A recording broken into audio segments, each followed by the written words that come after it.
Assalamualaikum. Bayangkan sebuah kebaikan yang lahir dari hati paling tulus, sebuah niat sederhana untuk menolong sesama, justru berubah menjadi mimpi buruk yang menghancurkan segalanya. Inilah kisah tentang Sari, seorang pelayan restoran, yang hidupnya berubah hanya dalam satu siang. Pagi itu, matahari bersinar cerah di langit Jakarta. Jalanan mulai ramai, suara kendaraan bersahutan, dan sebuah restoran mewah bernama Mahkota Rasa mulai membuka pintunya. Restoran ini terkenal sebagai tempat makan kalangan atas, para pejabat, pengusaha, dan orang-orang berduit. Interiornya megah, lantainya mengkilap, dan setiap sudutnya memancarkan kemewahan. Di balik kemewahan itu, Sari Wulandari sudah berdiri rapi dengan seragam kerjanya. Perempuan berusia 28 tahun itu menarik napas dalam-dalam sebelum mulai bekerja. Sudah 5 tahun ia mengabdi di restoran ini. Gajinya memang tidak besar, tapi cukup untuk membantu ibunya yang sedang sakit di kampung. Bagi Sari, pekerjaan ini bukan sekadar mencari uang, tapi juga harapan. Setiap hari, Sari selalu bekerja dengan senyum yang sama, senyum tulus yang tidak dibuat-buat. Ia menyambut pelanggan dengan ramah, mencatat pesanan dengan teliti, dan melayani tanpa pernah mengeluh. Rekan-rekannya seperti Rina dan Doni menyukai Sari karena sifatnya yang lembut dan rendah hati. Ia tidak pernah merasa lebih tinggi dari siapapun. Menjelang siang, restoran semakin ramai. Pelanggan berdatangan silih berganti. Sari berjalan ke sana kemari membawa pesanan, sesekali mengucapkan terima kasih, sesekali meminta maaf jika harus menunggu. Hingga tanpa sengaja, pandangannya tertuju ke satu sudut restoran dekat jendela. Di sana, duduk seorang kakek tua sendirian. Pakaiannya lusuh dan warnanya sudah pudar. Rambutnya putih berantakan, wajahnya tampak lelah dan tubuhnya terlihat ringkih. Ia hanya duduk diam, menunduk, seolah berusaha mengecilkan keberadaannya di tengah kemewahan tempat itu. Langkah Sari melambat. Ada sesuatu yang menggerakkan hatinya. Ia mendekati meja itu dengan sopan, menundukkan badan sedikit, lalu berbicara dengan suara lembut. "Permisi, Kek. Mau pesan apa?" Kakek itu mengangkat wajahnya perlahan, matanya sayu, bibirnya kering. Dengan suara pelan dan penuh rasa malu, ia berkata bahwa ia tidak punya uang. Ia hanya ingin duduk sebentar karena kakinya sudah sangat pegal, lalu akan segera pergi. Saat itu, Sari mendengar suara perut kakek tersebut berbunyi. Dadanya terasa sesak.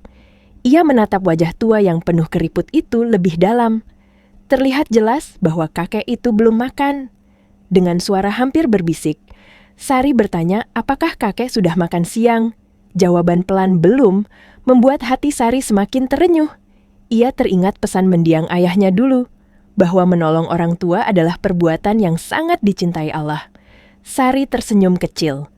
Ia meminta kakek menunggu sebentar. Tanpa sepengetahuan siapapun, Sari menuju dapur. Ia memesan sepiring nasi goreng, sepotong ayam goreng hangat, dan segelas teh manis. Tangannya sedikit gemetar saat mengeluarkan uang dari dompetnya sendiri. Uang itu sebenarnya untuk kebutuhan sehari-hari, tapi hatinya mantap. Ia tidak ragu. Ketika makanan itu disajikan di hadapan kakek, mata tua itu langsung berkaca-kaca. Kakek itu terkejut, hampir tidak percaya. Ia berkali-kali mengatakan bahwa ia tidak punya uang. Namun Sari dengan lembut menjawab bahwa semuanya sudah dibayar. Yang penting kakek makan dulu. Air mata mengalir di pipi keriput itu. Tangannya gemetar saat memegang sendok. Doa-doa tulus pun keluar dari mulutnya, mendoakan Sari agar Allah membalas kebaikannya dengan berlipat ganda. Sari hanya tersenyum, lalu kembali bekerja. Ia merasa hatinya tenang. Ia tidak tahu bahwa kebaikan kecil itu sedang membawa dirinya menuju badai besar yang akan menghancurkan hidupnya. Di kejauhan, beberapa pasang mata memperhatikan. Rina dan Doni terlihat khawatir. Mereka tahu sifat manajer restoran ini. Seorang pria bernama Pak Bima, yang sangat menjaga citra dan membenci siapapun yang dianggap tidak pantas berada di tempat mewah ini. Dan tanpa disadari Sari, Pak Bima sedang mengamati dari balik ruangannya. Badai itu sudah mulai mendekat. Sari kembali melayani pelanggan dengan langkah yang sedikit lebih cepat, berusaha menenangkan perasaannya sendiri. Di dalam hatinya, masih ada sisa rasa hangat karena telah menolong seorang kakek yang kelaparan. Ia sama sekali tidak menyadari bahwa dari balik pintu kaca ruang manajer, sepasang mata tajam sedang menatapnya dengan penuh kecurigaan.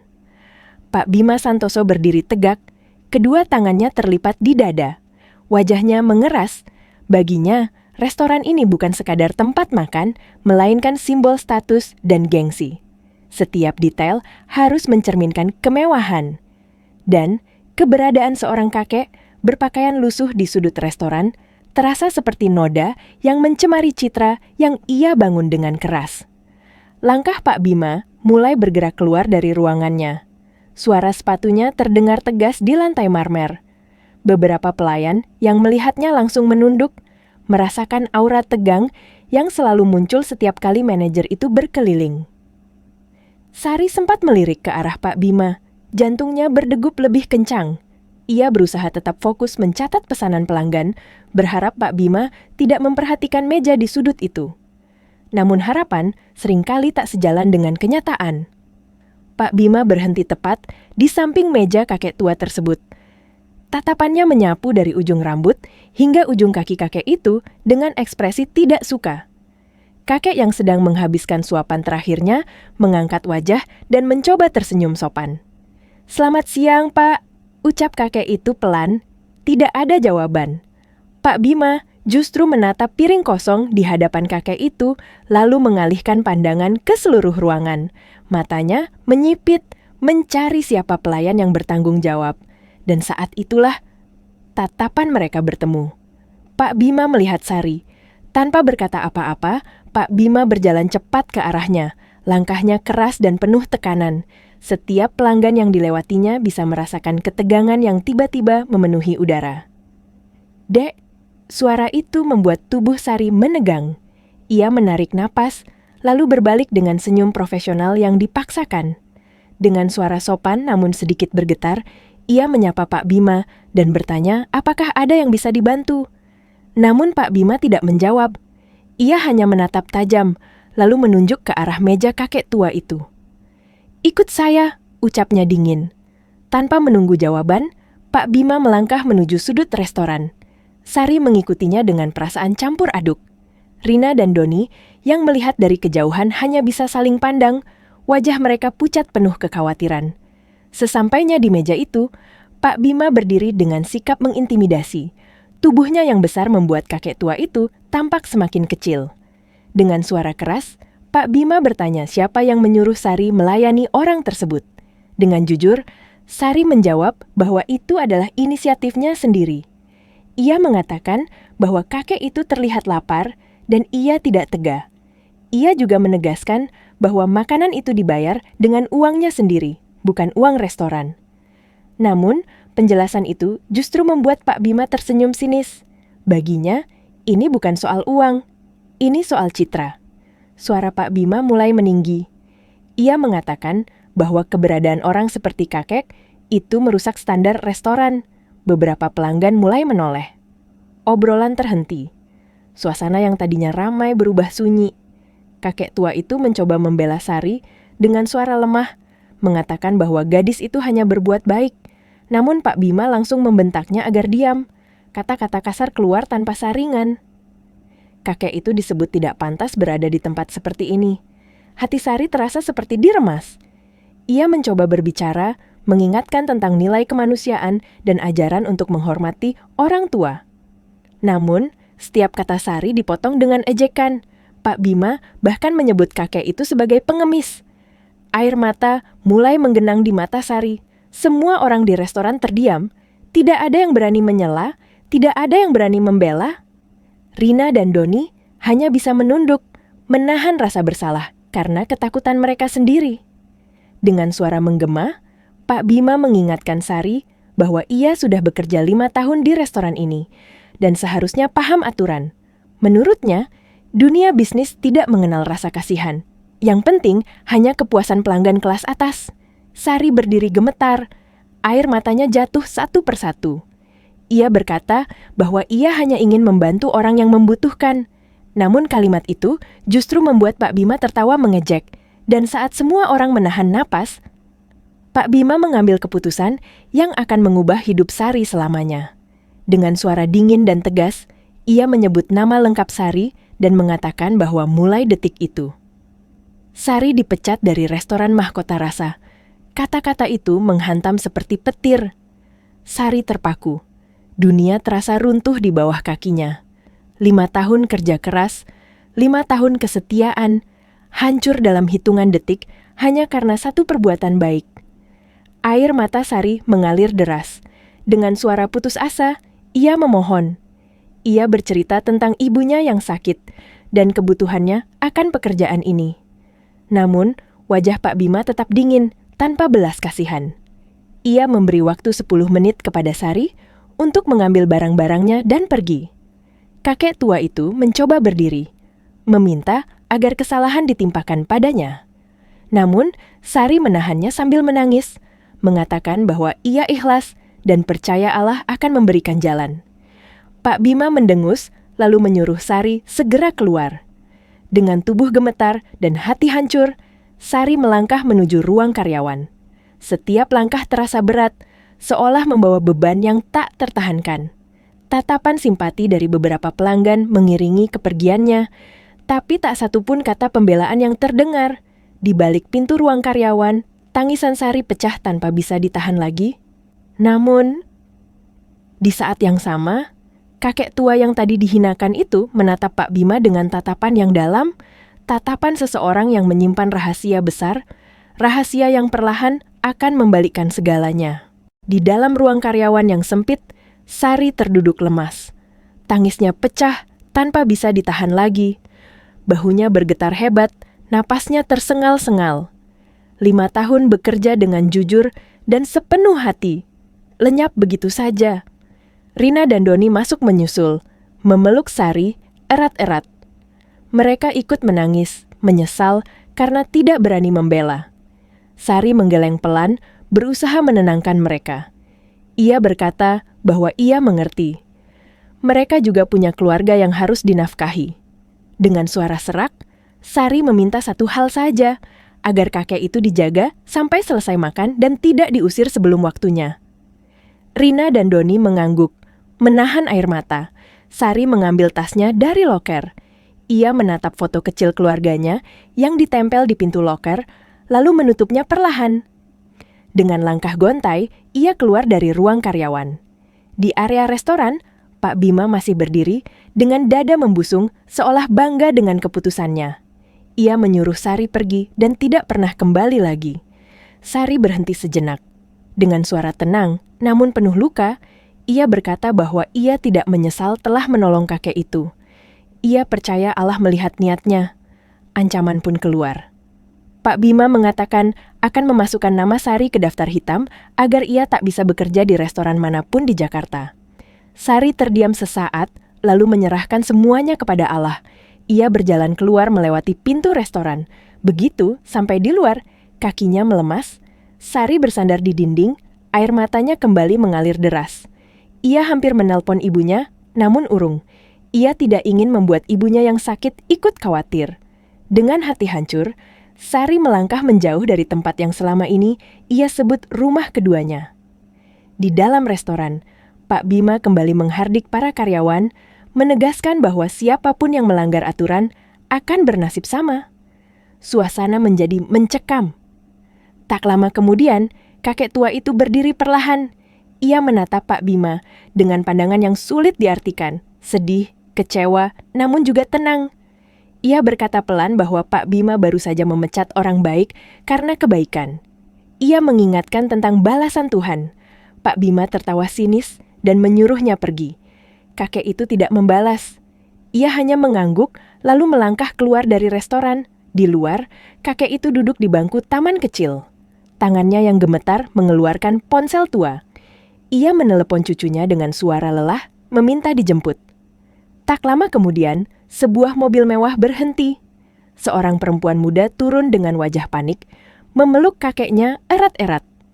Di dalam mobil, kakek itu mulai bercerita tentang pelayan baik hati bernama Sari, tentang penghinaan, tentang pemecatan yang kejam. Wajah sang cucu memerah menahan amarah. Tanpa ragu, ia menelepon ayahnya dan meminta datang ke restoran sekarang juga. Sementara itu, di dalam restoran, Pak Bima merasa segalanya telah kembali terkendali. Ia bahkan mulai mengetik email untuk memasukkan nama Sari ke daftar hitam asosiasi restoran.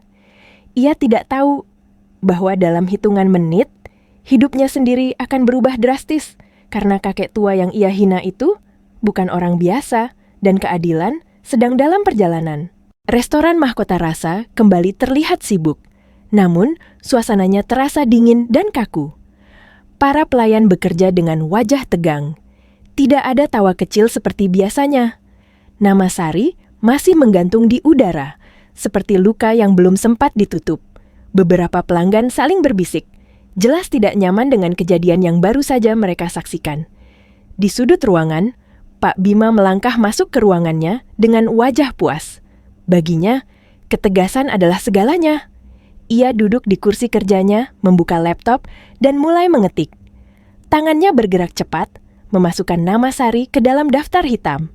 Ia yakin, dengan koneksi yang ia miliki, masa depan gadis itu di dunia perhotelan telah berakhir. Sementara itu, pintu restoran terbuka kembali. Seorang perempuan muda melangkah masuk dengan langkah tegas. Penampilannya rapi dan berwibawa. Blazer hitam membalut tubuhnya. Sepatu hak, tingginya berbunyi jelas di lantai marmer. Beberapa pelanggan menoleh, merasakan aura kuat yang terpancar dari kehadirannya. Rina yang berada dekat pintu langsung menyambut dengan sopan. Perempuan itu tidak datang untuk makan. Dengan suara serius, ia menanyakan kejadian tentang seorang kakek tua dan seorang pelayan bernama Sari. Saat Rina mengetahui bahwa kakek itu adalah kakek perempuan tersebut, wajahnya langsung pucat. Dengan suara bergetar, Rina mengiyakan dan mengatakan bahwa Sari telah dipecat. Mendengar itu, wajah perempuan muda itu mengeras. Amarah tertahan jelas terlihat di matanya. Ia meminta Rina dan Doni menceritakan semuanya secara detail. Setiap kata yang keluar membuat napasnya semakin berat. Tentang penghinaan, tentang bentakan, tentang pemecatan di depan umum. Tanpa berteriak, tanpa membuat keributan, perempuan itu memberi perintah singkat namun tegas. Semua karyawan diminta berkumpul di area utama dalam 10 menit. Ia memilih duduk dan menunggu. Matanya terus tertuju ke pintu masuk restoran. Tak lama kemudian, pintu besar restoran terbuka lagi. Seorang pria paruh baya masuk dengan langkah mantap. Wajahnya serius, tatapannya tajam. Para karyawan langsung berdiri tegak. Mereka tahu, pria ini bukan orang sembarangan. Dialah pemilik restoran Mahkota Rasa. Pak Bima yang keluar dari ruangannya mendadak pucat. Keringat dingin mulai mengalir di pelipisnya. Ia berusaha tersenyum, namun senyuman itu terlihat kaku dan dipaksakan. Sebelum sempat berkata apa-apa, suara dingin sang pemilik memotongnya dan meminta semua karyawan berkumpul sekarang juga. Restoran mendadak sunyi. Pemilik restoran berdiri di tengah ruangan. Tatapannya menyapu semua orang. Dengan suara berat, ia mulai berbicara tentang kejadian memalukan yang baru saja terjadi. Tentang seorang pelayan yang berbuat baik dengan uangnya sendiri. Tentang seorang manajer yang menghina tamu dan memecat karyawan tanpa hati nurani. Dan kemudian, perempuan muda di sampingnya melangkah maju. Dengan suara tegas, ia mengungkapkan kebenaran yang membuat semua orang terdiam. Kakek tua yang dihina dan diusir itu adalah pendiri restoran Mahkota Rasa. Ayah dari pemilik restoran. Kakeknya sendiri. Seisi ruangan terkejut.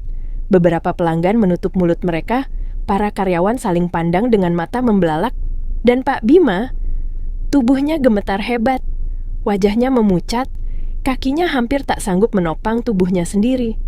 Saat itu, ia sadar, semua yang ia lakukan akan berbalik menghantam dirinya sendiri. Pak Bima berdiri kaku di tengah restoran. Tenggorokannya terasa kering, napasnya tidak lagi beraturan. Kata-kata yang baru saja ia dengar seperti palu besar yang menghantam kepalanya berkali-kali. Kakek tua yang ia hina, orang yang ia sebut tidak pantas, adalah pendiri restoran ini, sosok yang membangun Mahkota Rasa dari nol. Pemilik restoran melangkah mendekat. Tatapannya dingin, bukan marah yang meledak-ledak, melainkan kekecewaan yang jauh lebih menakutkan. Dengan suara rendah namun penuh tekanan, ia bertanya, apakah benar Pak Bima memperlakukan orang tua itu seperti pengemis dan memecat pelayan yang berbuat baik? Pak Bima membuka mulutnya, namun tak ada kata yang keluar. Keringat dingin mengalir deras. Tubuhnya akhirnya menyerah. Ia berlutut di lantai marmer yang mengkilap. Air mata langsung bercucuran. Dengan suara terisak, ia meminta maaf. Berulang kali mengatakan bahwa ia tidak tahu siapa kakek itu sebenarnya. Namun, jawaban itu justru membuat suasana semakin berat. Pemilik restoran menunduk sedikit, menatap Pak Bima tepat di mata, lalu berkata bahwa masalahnya bukan soal tahu atau tidak tahu. Masalahnya adalah hati nurani. Jika kakek itu bukan pendiri restoran, apakah penghinaan itu bisa dibenarkan? Apakah orang tua lain boleh diperlakukan seperti itu hanya karena penampilan mereka? Pak Bima gemetar hebat. Kata-kata itu menusuk lebih dalam daripada bentakan. Putri pemilik restoran ikut berbicara. Dengan suara tegas dan penuh amarah tertahan, ia mengungkapkan ancaman blacklist yang dilontarkan Pak Bima kepada Sari. Mendengar itu, wajah pemilik restoran semakin mengeras. Beberapa karyawan menunduk, sebagian pelanggan mengangguk pelan, seolah membenarkan semua yang diucapkan. Pemilik restoran lalu meminta Rina dan Doni maju ke depan. Dengan suara bergetar, mereka menceritakan ulang kejadian siang itu dari awal hingga akhir. Tentang Sari yang menggunakan uangnya sendiri. Tentang bentakan. Tentang tangisan dan permohonan yang diabaikan. Tentang pemecatan yang memalukan di depan umum. Setiap kata terasa seperti vonis. Setelah cerita itu selesai, pemilik restoran terdiam cukup lama. Restoran sunyi, tidak ada yang berani bergerak. Bahkan suara sendok dan piring pun tak terdengar. Akhirnya, dengan suara yang tegas dan tidak bisa dibantah, pemilik restoran menyebut nama lengkap Pak Bima. Ia menyatakan bahwa mulai detik itu, Pak Bima resmi dipecat. Tidak ada kesempatan kedua. Tidak ada negosiasi. Pak Bima menangis histeris. Ia memohon, menyebut keluarganya, menyebut anak-anaknya. Ia berjanji akan berubah. Namun, semua permohonan itu terdengar seperti gema kosong. Kalimat yang sama pernah ia ucapkan kepada Sari, dan kini berbalik kepadanya. Dengan tubuh lunglai, Pak Bima diminta mengambil barang-barangnya dan keluar dalam 10 menit. Setelah Pak Bima pergi dengan kepala tertunduk, pemilik restoran berbalik menghadap seluruh karyawan. Suaranya sedikit melunak. Ia meminta maaf karena telah lalai mengawasi manajemen. Ia menegaskan bahwa mulai hari itu tidak boleh ada diskriminasi. Siapapun yang datang harus dilayani dengan hormat. Para karyawan menjawab serempak. Ada kelegaan di wajah mereka, namun juga rasa bersalah yang belum hilang. Namun, di saat semua orang berpikir masalah telah selesai, pikiran pemilik restoran justru tertuju pada satu nama, Sari. Gadis baik hati yang kini entah di mana, dengan hati yang hancur, dan masa depan yang sempat direnggut darinya. Pemilik restoran berdiri diam beberapa saat setelah Pak Bima benar-benar keluar dari restoran. Dadanya naik turun menahan emosi.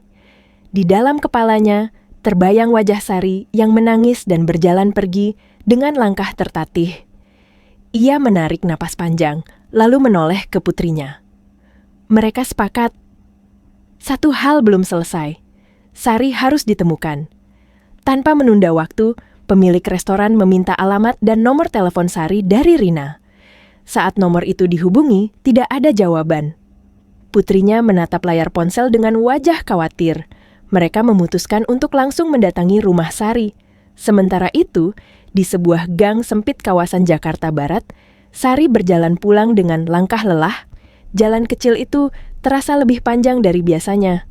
Rumah-rumah sederhana berjajar rapat. Tidak ada kemewahan, hanya kehidupan apa adanya. Begitu sampai di rumah, Sari disambut ibunya yang langsung menyadari mata bengkak dan wajah pucat putrinya. Sari mencoba tersenyum, namun tangisnya kembali pecah. Ia menceritakan semuanya. Tentang pemecatan, tentang ancaman, tentang rasa malu yang masih menusuk. Ibunya memeluk Sari erat-erat, menenangkan sambil berbisik bahwa Allah tidak pernah tidur, bahwa setiap kebaikan pasti ada balasannya, meski kadang harus melewati luka yang dalam. Tak lama kemudian, terdengar suara ketukan pelan di pintu. Sari menghapus air matanya, lalu membuka pintu.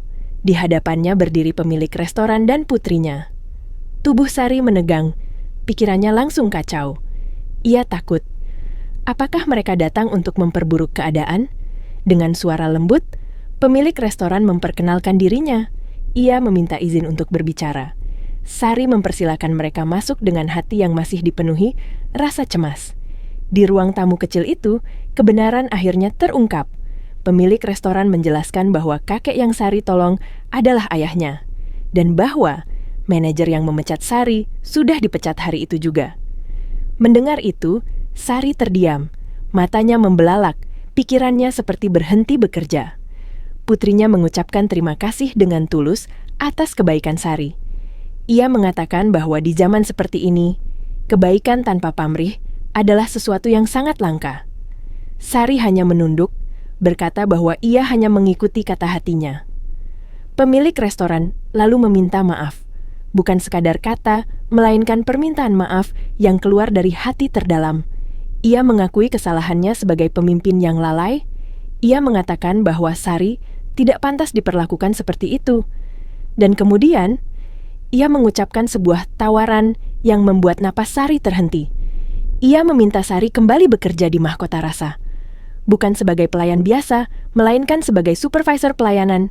Gaji dinaikkan, tanggung jawab diperbesar, kepercayaan diberikan sepenuhnya. Sari menangis.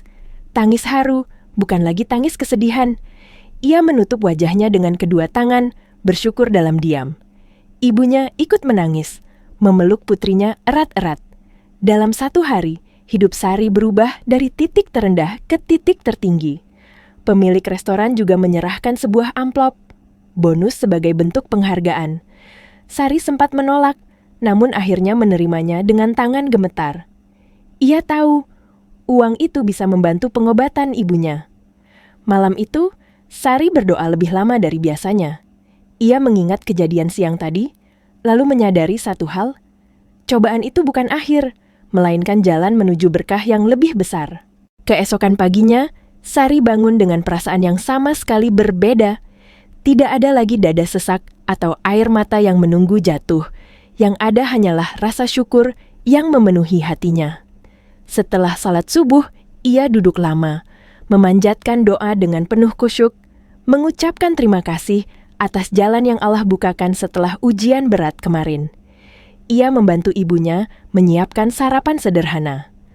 Wajah ibunya terlihat lebih tenang, seolah beban yang kemarin menekan dada mereka berdua kini mulai terangkat. Sebelum berangkat, ibunya memeluk Sari erat, berpesan agar ia tetap rendah hati dan tidak melupakan kebaikan yang dulu selalu diajarkan ayahnya. Sari mengangguk dengan senyum hangat. Saat melangkah keluar rumah, gang sempit itu terasa lebih terang.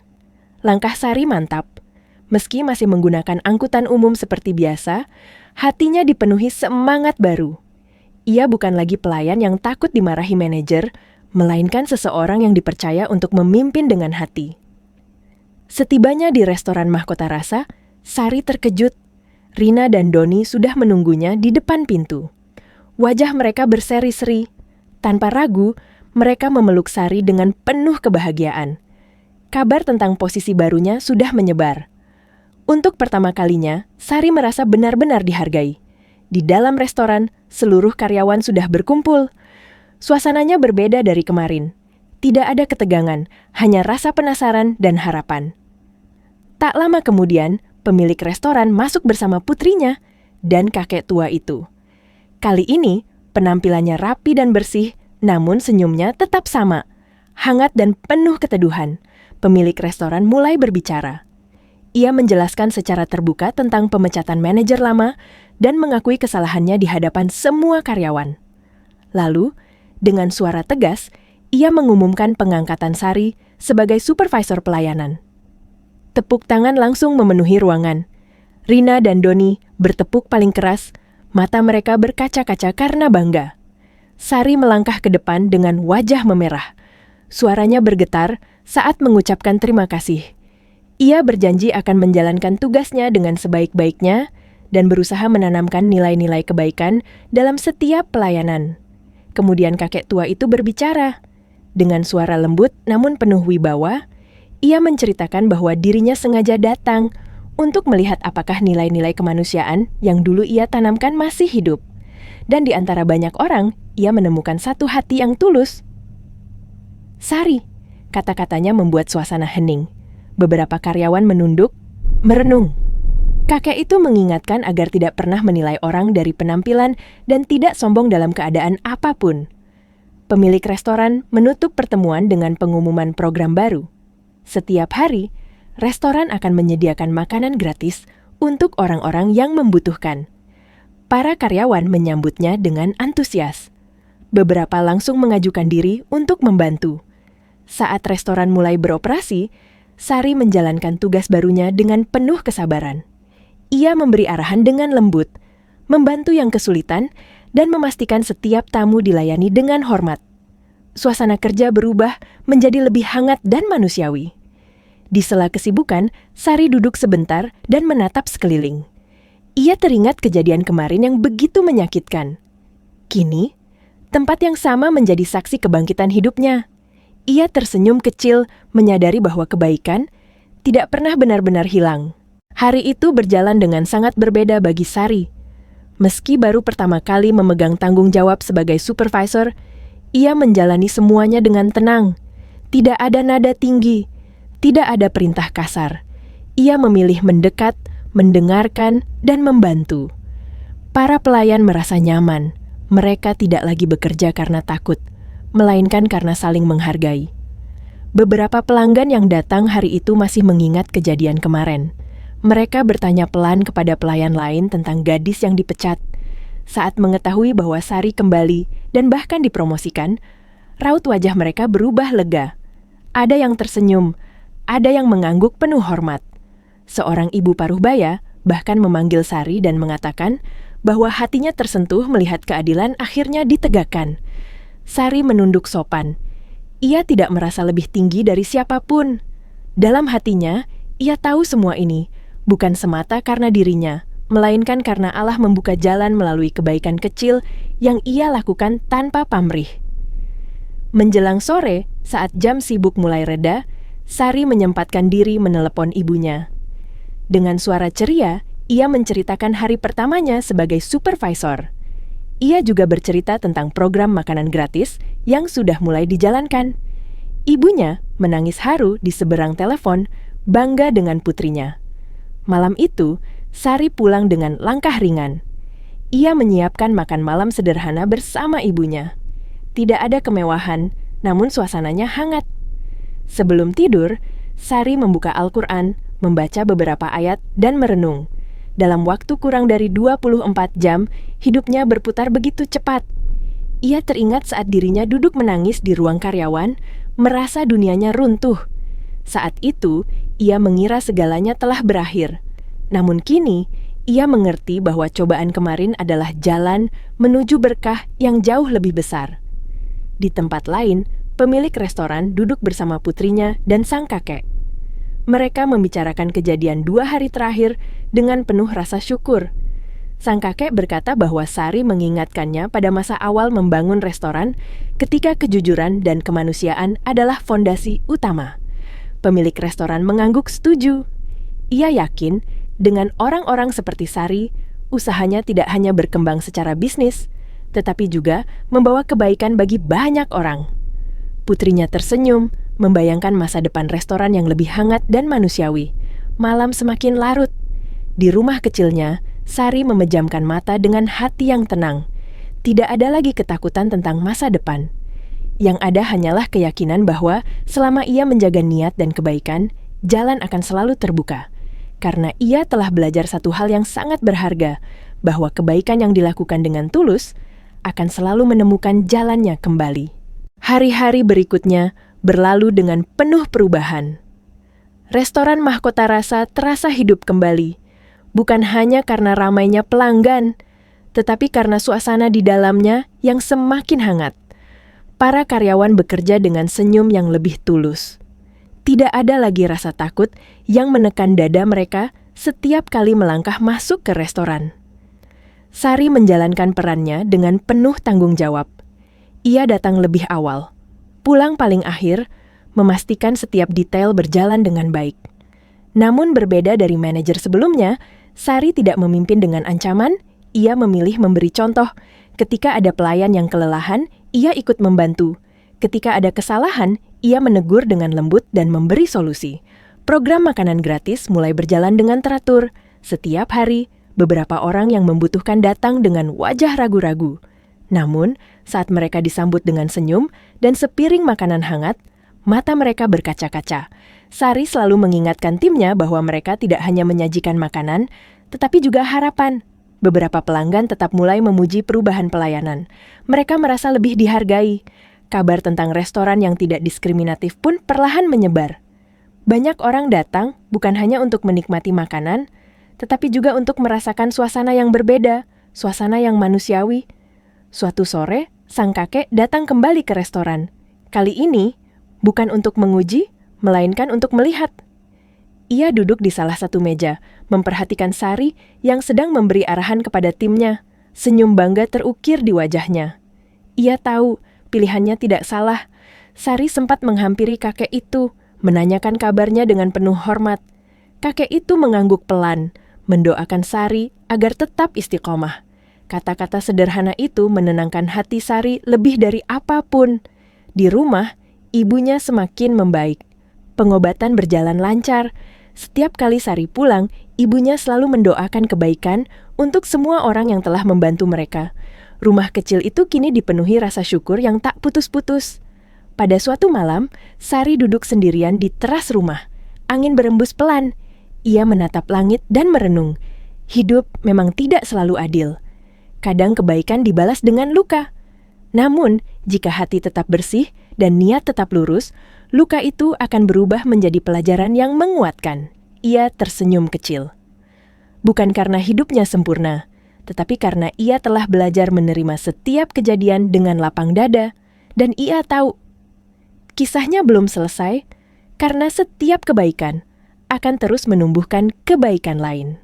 Suatu pagi yang tenang, Sari berdiri di depan restoran Mahkota Rasa sebelum jam buka.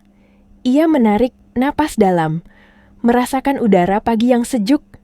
Dalam hatinya, ia teringat hari ketika ia berdiri di tempat yang sama dengan air mata dan rasa hancur. Kini, ia berdiri dengan ketenangan dan keyakinan. Restoran mulai dipenuhi aktivitas. Para karyawan datang satu persatu, menyapa Sari dengan hormat dan senyum tulus. Tidak ada jarak yang kaku, tidak ada rasa takut. Yang ada hanyalah rasa saling percaya. Sari tahu, kepercayaan itu adalah amanah yang harus ia jaga.